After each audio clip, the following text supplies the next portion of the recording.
Rong Ci dragged her wore-out self into the airport in country A, and it was already past 9 at night, and today was her birthday. Her phone was blowing up with birthday wishes from coworkers and friends, but not a single thing from Feng Tingshen, the guy she'd loved and been married to for 7 years. He couldn't even be bothered to send a crummy, half-hearted text in. It was past 10 when she got to the villa, and Aunt Leah's shocked look just made her feel even more like a third wheel. She was dying to see her daughter Xinxin, but the kid was too tied up polishing seashells, totally focused on making a birthday gift for Ling Wu. Even her own mom, who she hadn't seen in 2 months, was just getting in the way. "Mom, cut it out, you messed up the biz," one line. And all her 2 months of missing her went up in smoke. Then she called Feng Tingshen, but Ling Wu's voice popped up first on the line. He just said flatly nothing and hung up right then and there. They hadn't seen each other in 2 or 3 months, and she'd crossed half the world to get here, only to get his cold shoulder and distance in return. This 7-year marriage had always been just her, putting on a show all by herself. Then the next morning, dawn in country A, was her real birthday.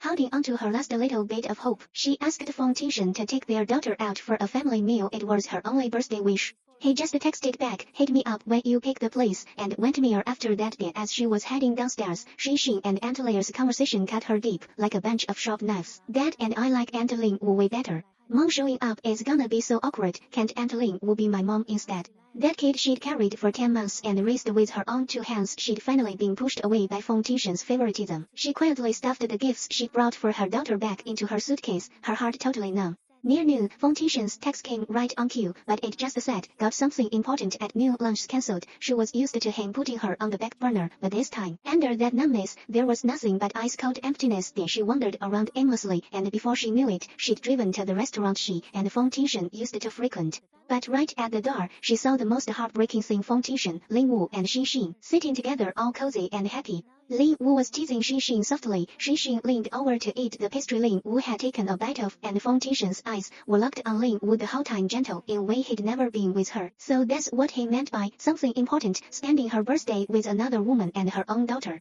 So her trip, her hopes, had all been a joke from the get-go. Rong Ci smiled as she turned around, but there was zero warmth in her eyes. Back at the villa, she grabbed a pen and wrote up a divorce agreement. 7 years of obsessing over him, and it was finally time to call it quits. She thought this was the start of her waking up, but little did she know, the second she set down the agreement, Aunt Liu ran over, white as a sheet, and said, "Madam, sir knew it was your birthday last night, and Miss Ling Wu is nothing like you think she is. What hidden truth is behind her firm departure? Is Feng Tingshen's coldness and favoritism for real, or is there more to the story? What drama will this seemingly settled divorce stir up next?"